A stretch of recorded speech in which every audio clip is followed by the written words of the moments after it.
Hey guys. Welcome back to Harsh Worded, Tender Hearted. First, I want to start off by saying that if you're only watching on Spotify, I want you to go to YouTube and tell us if who you think is talking at that time is actually talking at that time. Okay, so I think we've talked about our theory of I think we have. sounding We the mentioned same. it briefly, yeah. And everybody always thinks that we sound the same, but we don't hear it. And I hear it sometimes, or Yeah. on video. Sometimes Yeah, when on videos I can hear it sometimes, yeah. Yeah, or when we edit, I always think that I'm saying, hey guys, but it's actually you. And our voices are similar enough. But we were at a little Chalet. yeah, winter getaway with my mom's boyfriend's daughter and her group of friends. And there's this one kid, and it was the three of us talking, him and the two of us, and we're kind of sitting across from each other. So it's us two and him across. And we were having a conversation, and mid-conversation, he looks away as Kai's saying something to him. And when he looks back, he looks me dead in the eye and answers her. And I'm like, wait, you thought I said that, didn't you? And he was like, yeah. And we were like, no. And he was shook. Yeah. That it wasn't, that he was And then wrong. we had to explain this whole thing about how, what we're explaining to you, how we sound alike. And then we made him do a test. We made him turn around, and then we moved around the room very silently, and then we said something, and then we would be like, which one of us said that? And then he would guess, and the first two times he guessed wrong. Yeah, and it's weird because then I think about it, and I'm like, oh my God. Are people so confused? Yeah, because it's just us two talking.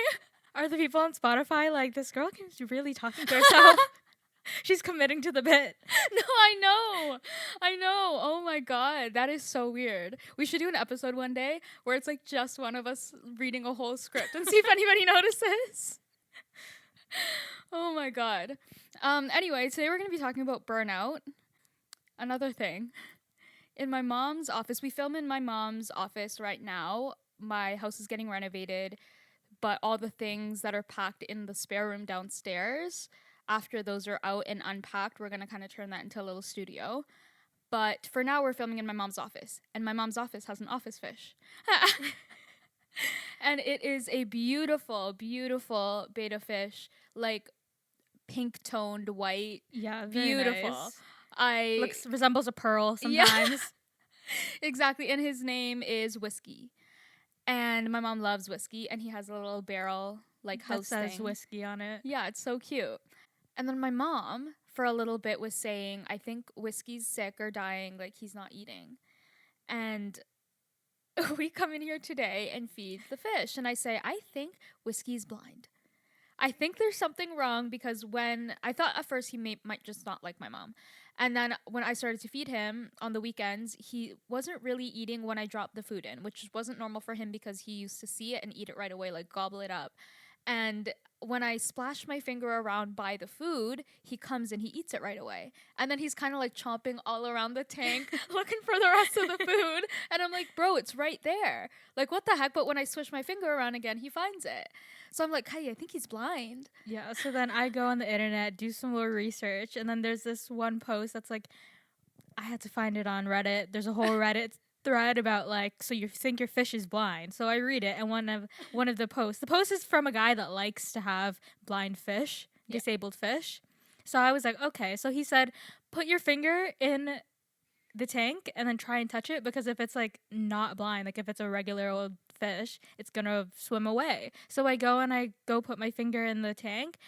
He didn't move until I touched him. Yeah, until he was shook when she touched him. and then hid. So we think he's blind. Oh, I can't believe it. I cannot believe it. We don't know if it's he's sick or if he's just getting old. We don't know. Yeah, because we haven't had him for that long. No, we haven't. Oh my God, everyone's gonna be like, Tasha murdered her fish. I can't. But he's struggling over there. We'll so get to the bottom of it. If anybody knows what to do, she's checking his eyes to see if they're scaling over, and I don't even know. I kind of think I'd get grossed out if they were actually scaling over, so I don't really. You think? Yeah. I think I'd be terrified of the fish. So anyway, today we're going to be talking about burnout and kind of the effects of it, recovering from it, things like that. I'm really, really bad with burning myself out.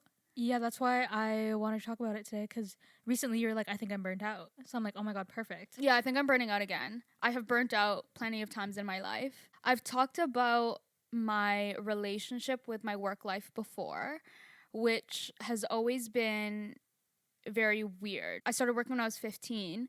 And then when I dropped out of post-secondary, I just kind of started working full-time. And I've been working full-time ever since. I, for some reason, put a lot of my self-worth into my work life. Like if I'm not accomplishing things at work and being promoted at work and moving ahead and learning more and gaining more responsibility, I'm like nothing outside of work. It's this really weird thing that I've kind of had to try to fix, and I haven't made a lot of progress, to be honest with that one. But I would like throw myself head first. And it's funny because like, especially starting new jobs, I struggle with it really bad because like I'll start a new job. Obviously I'm trying to impress. Obviously I'm trying to move up. Obviously I'm trying to like be the best me I can be to show these people that I'm worth their time and their energy, you know? And when you start a new job or like with a new company or whatever, like you're always starting at the bottom of the food chain. And since I don't have a lot to show for my knowledge and my abilities, like I don't have a diploma, I don't have a degree, I don't have any of that, I have to kind of work harder to prove that I still have the things without the degree and without the diploma. And I think that obviously having a degree is a little bit more concrete on paper, because you also don't want to have a resume that's like you're job hopping, you know? Like I hate those resumes. I look at them and I'm like, okay, you're going to leave me in 2 months. Why would I hire you? Yeah. You know? So it's like, it's one of those weird things that I need to learn how to balance, but I'll jump right in and then all of a sudden I'm dead. Like I'm working overtime and I'm killing myself trying to make sure that I'm like the best person in this building. And it's like, for what? Literally for what? You know? And like, I know that it's for a lot because like the economy is shit. Like everything's so fucking expensive. Obviously I have to be working, but it's like, I don't need to be killing myself to have a good Work life. Yeah. You know, like it doesn't have to be so extreme. And I often like don't realize it while I'm doing it. Like at the last job that I had, I was in overtime a lot. And I didn't really think a lot of it because like I was okay doing it. Like I had... You were working crazy hours. You were working like multiple 12-hour days. Yeah. And in like a row. that's normal for a dispensary. But I think with my position that I had, I've talked again before about like how anybody that came through that store would have been like, Natasha was managing that store. Even though my title was assistant manager, I was there all of the time. Like if something went wrong on my day off, I was the person they were calling. And it was easier for me to go into the store than to like be playing phone tag all fucking day on my day off. Let me come in for 2 hours, 3 hours, which then turn into 4 hours every single time and fix it. So then I don't have a longer day tomorrow. And then I ended up being there 7 days a week, working, like being paid overtime. I was making time and a half for the majority of the time that I was there because legally that's what they had to pay me because I was in overtime so much. So the money was good. And I think that's what made me like keep going, pushing. Yeah. Like it was like, okay, I'm fine. I'm alive. I'm still breathing and I'm getting a bigger paycheck. So I just kept going and going and going. And then all of a sudden I ended up in the hospital and my liver and kidney were swollen and there was excess fluid around it. And I have a very reactive body though physically. When I'm like stressed out, to the sun, to the weather, to what I'm eating, like anything, my body just is very, very reactive. And I stress myself sick a lot. So a lot of times when I'm like coming down with a really bad flu, I have to kind of take a step back and be like, how stressed out are you? And every single time I'm so stressed out. And then as soon as I kind of step back, like I'm okay. And it's so weird, but like I don't often get sick from like a virus, but I very often will stress myself sick. That's how I know I'm burning out. If I want to die, like if I genuinely like want to like off myself, that's how I know I'm burnt out. I'm dead. No, like actually. Yeah, I always want to off myself, so that's not like a good indication. Yeah, a good indicator because then I'd be always burnt out. I also have a problem with taking my work home. I'm always, again, trying to like do the best that I can and gain the most responsibility. And like, I'm like nothing, it's awful to say, and I should not be saying this out loud, but like I'm nothing without a promotion. I don't know how much I'm actually allowed to be talking about it, but at my last job, like I didn't get a raise with my promotion to for assistant manager. You didn't? No. That's crazy. I know, right? And that usually comes with a raise. I know, especially to assistant manager. And everybody in that store was like, Natasha, what the fuck? Yeah, that's kind of wild. Like, and you accepted it, but it was literally just the validation of like, oh my God, I got a promotion. Validation doesn't pay the bills, girl. I know. And the responsibility still grew, but there was no raise. So it's like even things like that I shouldn't have been okay with that. You know? At least you know now. Right. And I think I knew it in the moment too, and I knew how stupid it was and like whatever, but like I was like, okay. Again, I thrived off of the responsibility. So the fact that the responsibility got bigger with the promotion, even though I didn't get the raise, it was like exciting to me. And then all of a sudden I was in the hospital. It happened fast too. I remember it happening I fast. know. Yeah. I know, right? I was working a lot, and like it's hard when you're in an environment that isn't the best for you and you're working hard for them, you know, because it started to take a toll on me mentally too. I remember very often just like being upset by the way that things were handled and things were run and stuff like that, that I started to feel shitty about myself. Oh, man. Like completely. Like I was like, oh my God, number one, I can't believe I'm working this hard for these people. Number two, like I look like a fool working for these people. You know, like it was just one of those things that it was like mentally and physically, I was like 6 feet under. And it's not until I'm 6 feet under that I realize that I need to like chill for a sec. I once read this thing where it was like it could take you years to recover from burnout. Yeah, no, which is crazy. Though. And you know what? I still think I'm in like. And I believe it. Yeah, I still think I'm burnt out from that job. Genuinely, I think since I throw my whole self in, it's kind of jobs are literally like relationships for me. Like it's like you throw your whole self in and you lose yourself. That happens to me. You get at married jobs. to your work. Yeah. And then I lose myself, and then just within like, I don't know how much of it has to do with the job or the person that I was sleeping with at the job, but for a couple months after, I was like lost.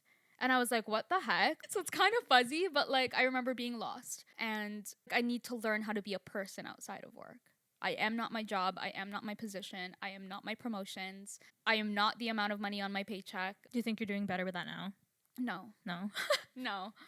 No, I think, you know what? I think in the past couple months, maybe a little bit, it makes it easier because I am here working with my parents at the job that I'm working at. My schedule is a little bit more flexible. The job isn't flexible, but like the time I come in to do the job is.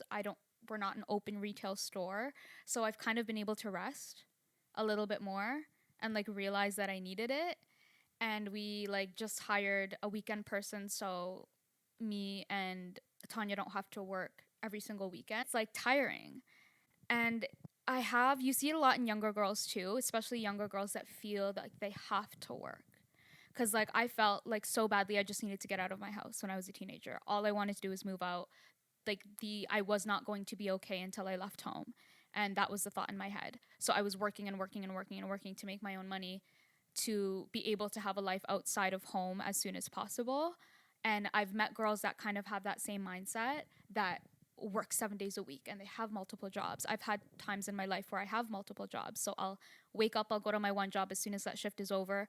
I don't even have time to stop at home. Like I'm changing in the bathroom of my next job into my next uniform to start my next shift.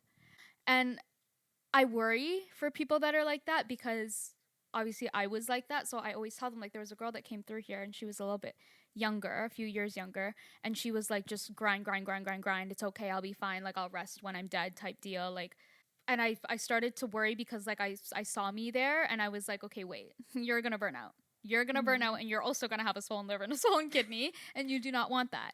And I would always tell her that like you need 2 days off. You need to take a break. Work. Yeah. Yeah. And it doesn't feel like it in the moment because she would always say, like I say all the time, I'm only going in for 2 hours. I'm only going in, like it doesn't take my whole day. But when you wake up with the thought that you have to go to work or you have to go to school, it affects your energy for that day. It's hard. This weekend was my second weekend off in a row for a very long time. And I slept and cried all day yesterday. Oh, did you really? Yeah. Like slept all Was it like of relief day. or was it of like... I was I'm like not so gonna stressed out. Oh. I was like, I have no You didn't know what to do with yourself? Yeah. Oh, that's rough. I know, Yeah. right? And it was because last weekend we had off too, but we were away. Mm-hmm. So my mind was off of it. Yeah. And usually if I was off last weekend, I'd be going into work this weekend. So then when there was no need for me to go to work, I was like, oh my God. And then it was like, I was convincing myself that I was tired. I probably was tired, but I slept all day and then I felt guilty. And then it was like this big thing. But I need to learn to sit with it. Oh my God, that's how I felt after like I finished school. Yeah. Like after I finished, I didn't know what to do myself because I was in school for a very long time without taking any breaks. Like I didn't take summers off. Like I did school throughout the summers. Yeah. And then it wasn't until my last year, I think the summer before my last year, that I decided to take it off. because I was like, I could have gone through. If I went through with doing school throughout the summer, then I could have graduated early, but I was like, there's really no point. It's And not worth it. yeah, and taking, even though it was only like 4 months, after 3 years of just straight going to school, like from 9 to 5, and then plus a 2 hour commute, like there and back, it was like, it made a big difference. Yeah. I think when I came back from taking the summer off, that was my best, like, academically performing year. Yeah. And then that kind of made me regret not taking a break, because I was like, oh my God, like I could have had these grades all throughout. Yeah. So then I was also mad at myself for that. And I think I'm still recovering from the burnout. It's been almost a year. Yeah, and I find that like I have trouble balancing being patient with myself and pushing myself. I'm either pushing myself way too hard or I'm like way too patient with myself. And the patience came later in life. That's something that I had to learn. A lot of it came through therapy, but for the longest time I would just push. And then when I learned to be patient with myself, it was either one or the other. So now I'm trying to like be patient with myself and push myself at the same time, because like it was really hard recovering from the burnout from that last job. I still don't think I'm fully recovered. I've literally been in a daze ever since the day that I stepped foot in that store for the last time, like a full daze. And I was thinking, I'm like, if I'm patient with myself right now, like only patient with myself, I would have never worked another day again, because I'm like, take it to the extreme. And if I pushed myself, I would have burnt out again. So it wasn't until then that I kind of had to like find a balance, but it's hard because I don't think that you ever really remember how you felt before you burnt out. Like I don't think that anybody really like gets back to that place, which is why I always tell people to like be very careful with it, because it's like I've been burnt out since I was 21 years old. Yeah. You know what I'm saying? Yeah. Like, and I'm still burnt out and I'm 27. It's like you don't really get back to that, especially when you start burning out before you're an adult. Because it's like the responsibilities just keep piling, like it never stops. It just it chips away at you. Yeah. And it's like chipping away at you, but there's more weight being added every single year. Because I have way more responsibilities now than I did at 21, and it's just getting worse. You can't sit with a burnout, you know, which I think I need to work on that. Yeah, which I did too. I had to put a lot of work into that, but you can't just sit with it, because it'll do the same thing. It'll eat away at you. But if you're still exploring those options of like other things, you might find yourself in that path and the burnout might feel easier and you might find yourself again. Or like you can't learn things when you're stagnant, you know? So like if you're not exploring those other options, you're not going to grow anyway. So now you're burnt out and you're not growing. I had to just jump halfway in. I was like wading in a pool instead of just diving right in. But now I still feel like I don't even fucking know. But it's kind of like the thing where it's like nobody's going to save you. You have to get up. Yeah. Yeah. Right? Like those are probably some of my harshest words that I use all the time. I have like a lot of my catchphrases are just like combinations of harsh words that come out of my mouth all the time. And I love our title because I really do mean well when I say them, because it's like if you sit there for 5 more years, then you're going to have resentment towards you for not doing it sooner. You know what I'm saying? Like, It's just one of those things that it's like, trust me, just get up. You know, like, trust me. If you hate me for it, you hate me for it, but just get up. You know, like I say to everybody, and people have hated me for it. But you know what? They came out better, so I don't hate me for it. Hate me for it. That's okay. My mom's boyfriend and his parents are business owners together, and they have been for a really long time.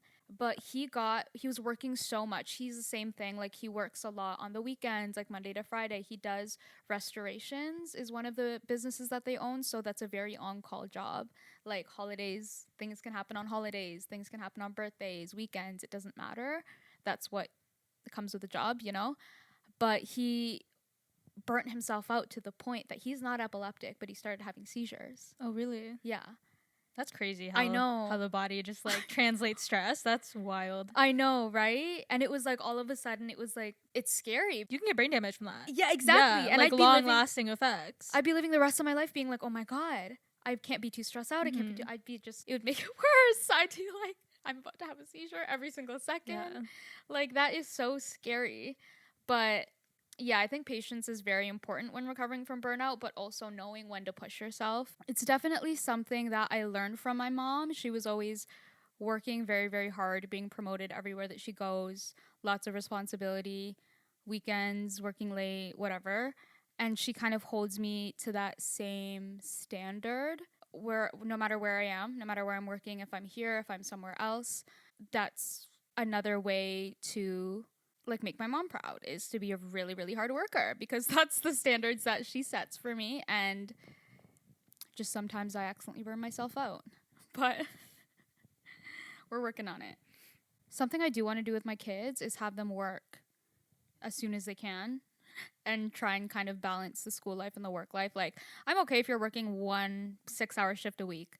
That's you're cool. You're still working. You're still You're still something. learning that it's not just school, or it's not just work, or That'll be good for them. Yeah, I think it would make for better, like more employable adults. I think there are too many unemployable adults walking around this world, and it's crazy to me. But I think that it would just make a rounded person. Yeah. And to learn everything young when you're still growing and your brain is still forming, I think is so important, because it's 10 times harder when you've already learned all your shit, your brain's already developed, and now you're trying to go back and redevelop. Yeah, like reteach yourself things that could have just been taught to you the first time around. Yeah. That's crazy. And this doesn't really have anything to do with what we're talking about, but that's actually how I feel a lot with therapy. I also saw it kind of floating around TikTok. You've probably heard of DBT. Yes. So I am a fan of DBT, but they tried putting me in CBT. This is also where I think the therapy thing kind of gets mixed up. There's different types of therapy. There's different vibes with different therapists. Yeah. Like, it's all so different that you can't just like knock the whole thing without trying any of it. But when I was put into CBT, I was still young, like 15, and I kept saying I was too old for it, because I had already learned all my shit, and CBT is like cognitive behavioral therapy. So it's kind of like the way that you process things. And I was too far gone, you know? So it's like when you instill the things into your kids when they're already young and they don't have to figure it out when they're older. Like, I hate that parent that's like, they'll figure it out. Oh, yeah. That's your job. On their own? Yeah, like why would you set your kid up to do that? Yeah. You know, and I know a lot of parents that are like that, that'll like, they'll learn to sink or swim, but it's like, why wouldn't you want to give them swimming lessons from the time that they're young? That's true. Another way I can tell if I'm burning out is I'm like manic. Like, very often do I like push myself too hard, and then I start to burn out, and it throws me into like a 3-week long manic episode. All of a sudden I have new hair, I have 4 new tattoos, I have like, I'm like a different person, and my style is different all of a sudden. Like, there are definitely warning signs, and I think being familiar with your own warning signs is important. Kind of like how Kaira was saying earlier, she was saying that like if she wants to die, she knows that something's wrong. That doesn't work for me, because I always want to die. So I have to look for signs in other parts. I think it's something that's really personal, and you kind of have to figure out what works best for you. Because if we all use the same standards, nobody would ever know that they were burning out. Yeah, that's true. But same thing with recovering. Like, you can be, some people, again, kind of like a therapist, work better with the patience and the softness. And some people work better with like the tough love and the pushing and stuff like that. And you just kind of have to, it's a really hard thing to navigate, especially if you've like never burnt out before, if it's like your first burnout and you're kind of in a place where you're like, oh my God, what do I do? Like, it's very hard to come back from that. But a lot of it has to do with knowing yourself, which is very uncomfortable for everybody nowadays. Oh my God, I know. Very uncomfortable. So learn yourself. Learn yourself, because you can't like better yourself without knowing yourself fully first. We have to come up with some fun little news segment ideas, but for now we're going to gossip about pop culture as we do best. Gossiping is so important for us as a society. I know, right? It's actually something that I'm really trying to steer away from, but we really don't have a segment today at all. No. So, Austin McBroom and Catherine. Oh, he's losing it. I can't even say too much, though, because I also react like that. Like, oh my God, like, I almost reposted that TikTok that last night, that this girl is like, me trying to explain that I can't date anybody because I turn into Austin McBroom. Yeah. And I'm like, no, that's literally like, me. I'm just like him, except it doesn't make it to the internet. Oh, I'm like, just like him, and mine makes it to the internet. So, I can't say shit. I can't say shit. Other than I think that they should both be in therapy right now. Oh, yeah. 110%. Before they continue to post on the internet. Either of them. Both of them. Didn't he, like, get an RV? I don't know, but she's kind of wilding out too. Is she? She's wilding out, but in a different way. Like she's Oh, hurting. yeah, that's That fair, girl yeah. is hurting Yeah. and she doesn't know what to do. And like they both need to stop posting and go to therapy. Like for real, for real. I'm concerned about both of them with what they're posting. He bought a house like 5 minutes away from her, and then apparently that fell through. So now he's like living in an RV on like across the street from her house. Oh my God. Or something like that. I hate speaking on situations where there are children involved. I think it just is very, very iffy and feels weird to me. But speaking of children, Amanda Steele. You know who Amanda Steele is, right? Yes, I only know her from TikTok though, not by Makeup by Mandy. Okay, true. So I grew up watching Amanda Steele go as Makeup by Mandy 24. I was obsessed. So she has a child now. She has a daughter named Gaia. Literally exactly like her. Oh my God, the most perfect baby I've ever seen in my life. One of the most perfect babies I've ever seen in my life. But so she's having like drama with her baby daddy. Why? And are they together? No. I don't know how much you know of this story, but they Nothing. got together. They met at a club. I think it was a club during Fashion Week. And it was like all happened very, very quickly. And I remember before Gaia was born, I remember watching this video of her like kind of introducing her boyfriend, announcing her pregnancy and talking about it. And she met this guy. They were like kind of talking. And she was like, oh my God, like this man is so attractive. And like I can't remember the exact words that she used, but everybody's throwing them around now. But it was like something came over her where she just wanted to have this man's kids. She kind of spoke about having kids with friends, which actually she sparked the idea of talking about it on here because you'll hear about it all the time. Like, you know, like you hear about it. Oh my God, me and Chad had that when we were like younger. I'm dead. It was like if we're not like married by 30, maybe we'll get married. Yeah, like it's like that happening. where you're like by a certain point in your life, if you haven't reached this goal, like you haven't had kids or you haven't gotten married, like let's get married to each other, like let's have kids with each other. And she like mentioned that, and she mentioned kind of being more okay with having a kid with a friend. Again, kind of around my age, and she was feeling the pressures of the timeline and stuff like that. She always wanted to be a young mom and stuff, and she was always like, if I can see that you're gonna be, I say it all the time, you know, like we have very similar viewpoints. I think right now in my life there is nobody that I would have a kid with or get married, like even if I was alone. I think there's been times in my life where I've had friends that if we had a kid, I would keep it, or like if you know what I'm saying, like they'd be like a good that. co-parent. Yeah. So she had said like, so long as I think that they're gonna be a good parent, or like we're always going to be able to co-parent, like I'm okay with it. So there was never like, let's get married and have kids. Like she saw a man that she thought was attractive that would make cute babies with her, and she felt this need to have kids with him, and she thought that he would be a good dad. So they did it. Yeah. And that was it, which sparked a lot of controversy, obviously, because having kids is a very precious thing, right? And they were long distance before she had Gaia. Okay. So during the pregnancy? Yeah. Okay. And I think he stayed with her a lot. He's a model. But he, I think, is Spanish. Like, he has an accent. You can tell that English is not his first language. So it's another thing. Like, Amanda's very much so, like, westernized. You know what I'm saying? But they had a kid, and she was born, and everything was great and fine. They still weren't married. Obviously, they'd only been together for not very long. And they were co-parenting. And then all of a sudden in her videos, like, she vlogs. His name is Francesco, was in it like less and less, and so people were catching on. Yeah, and she was kind of more frazzled. Okay, like it's hard being a mom, and she was very, very obviously, she's in her videos an exhausted mother that's struggling. So everybody's kind of like, where's your baby daddy? Like, what is going on?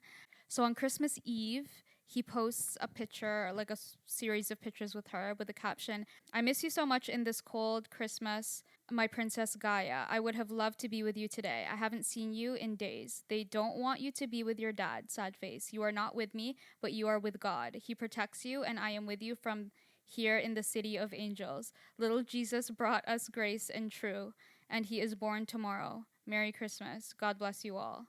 And then Lauren Steele, who is Amanda's older sister, comments, "You are an imminent threat and danger to this baby." And everybody's kind of like, hey, what the hell is going on? Okay, you know? So right now I'm thinking he's doing something. He's an imminent threat to the baby and to Amanda, and then she's frazzled by it, but then he's making it seem like, you're a bad mother. You're not letting me see my kid.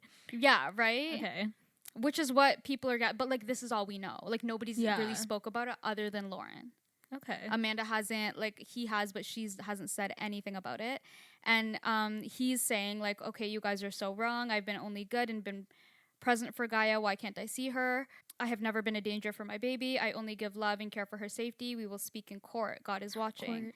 And she's like, you can't see her due to the legal advice we were given after you tried to kidnap her. You have never been good to Amanda nor Gaia. Merry Christmas. Seek help. And then everybody's like, it's literally split right down in the middle, where people are like, this just happened with Johnny Depp and Amber Heard. Mhm. Like, you guys are always so quick to throw the guy under the bus. Like, you don't even know what happened. And all of the videos, he was so caring.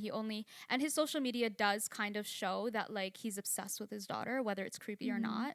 He loves his daughter. He's a father. Yeah, and it's hard because I am such an anti-father person. Like, my dad literally didn't want me. You know what I'm saying? God. Like, it's like, bro, I think he wants his kid. Do you know what I'm Yeah, saying? It's yeah. like that hard thing. But at the same time, like, if you tried to kidnap your kid, Like, you if want that her a is little true, too much. Yeah. Yeah. Like, if that's true. And like, Amanda's just kind of said, like, I'm not really ready to speak on it much, but there's been a lot going on. Well, that's smart if they're taking legal action against each other. At one point, she was like, due to unfortunate events, I don't have a nanny anymore. So it was kind of Maybe like, the nanny's involved. I know, right? And like, in all of, you can very well see like her mom sleeping over a lot because she just can't. Like, Gaia's not sleeping. Like, I feel bad for the girl, but everybody in the comments is like, what did you expect? That's crazy. Like, you had a kid with a random man that you met at the club that you thought would make cute babies, and you didn't even know him. So now everyone's kind of like turning it on her. Yeah, and being everybody's like, "Girl." this is like, what did you? Yeah, okay. right. Which is a consequence of your actions. Yeah. Which is crazy. Because, like, could it very well have worked out meeting a guy from a club? Absolutely. Yeah. It's just like, of course, it fucking, like, what? What? So I don't even know what the hell is going on, but it's so weird. And a lot of people too are being like Lauren has a presence on the internet that's very edgy and dark. Oh, does she? Yeah, like very, very edgy and dark. Interesting. Like black lipstick, like rah rah rah rocker. And for a while, Amanda was in that group. Oh, was she really? Yeah. And I think she is still a part of that. Like, her sister's still her best friend. They hang out with the same friends, but she goes as herself. Mm-hmm. But for a long time, she was like a copycat of Lauren. Oh, okay. And everybody's like, why is anybody listening to Amanda's drug addict sister? Oh, She's the actually only a drug one. addict? Pardon? Why isn't, or why is everybody listening? Why is everyone listening to her? Like, 'cause she's the like only coming for one. her credibility? Yeah, she's the only one that said anything about it. So like, nobody actually knows what the heck is going on. But like, I don't know. It's always hard when there's a kid involved. You know, like, you can't. I don't know. It's just, don't have kids until you're ready. Everybody. Yeah, that's very true. Like, don't have kids until you're ready. Like, what? Oh my god! And of all of the things, it hurts the kid the most. I know, right? Which is the worst part of it, because It like, makes you so sad. Have you watched Instant Family? no, You would like it. You should watch it. It's a good movie. Everybody says that about the Fosters. I've never seen an episode of the really? Fosters, but everyone's like, you would love that show. I think it would frustrate you a lot. Really? Some points, some of them. Some storylines are questionable. I think you'd like the concept of it. I think you'd like Instant Family more. Is it fake? Like, is it a reality show or no? oh no. Oh, okay. Morgan Wallen? I know Did you hear nothing about about that him? man. I know that I only know this because Tanya's been reposting Yeah. that he did like his own version of a song. I saw that he was getting like Taylor Swifted. Yeah. Yeah, and he had to like put out something, I don't know. Yeah. Like Morgan's version or something like that. His music, an album got released by people he used to work with, I guess, Mhm. who I guess have rights to it, and they released it without his consent. Okay. And he like makes no money off of it, and they're like really old or whatever. So now they're doing the whole like Morgan's version thing, I see. which is like crazy because it's like, didn't y'all learn from Taylor Swift? Yeah. Like, what the heck? It's like, it's 2024. You should not be releasing, like, regardless of whether you have rights to it or not. Like, it's social suicide. Yeah, it is. You know what I'm saying? Especially now since like Taylor Swift's so big. And it's Exactly. like everybody knows what happened with Taylor Swift. Exactly. And it was like an entire movement. Mm-hmm. Like, you cannot be releasing other people's music, regardless of whether it's yours or not. Without their consent. Yeah. Like, and like, you can, but again, it's social suicide. Like, that's crazy. That's crazy. You think that they're not going to have the artist back? Now? That's crazy. So that's all that we have for today. Thank you for watching and or listening. If you're watching on YouTube, make sure you like and subscribe. Make sure you're following us on all of our socials at Harshworded Pod. And we'll see you next time. Bye.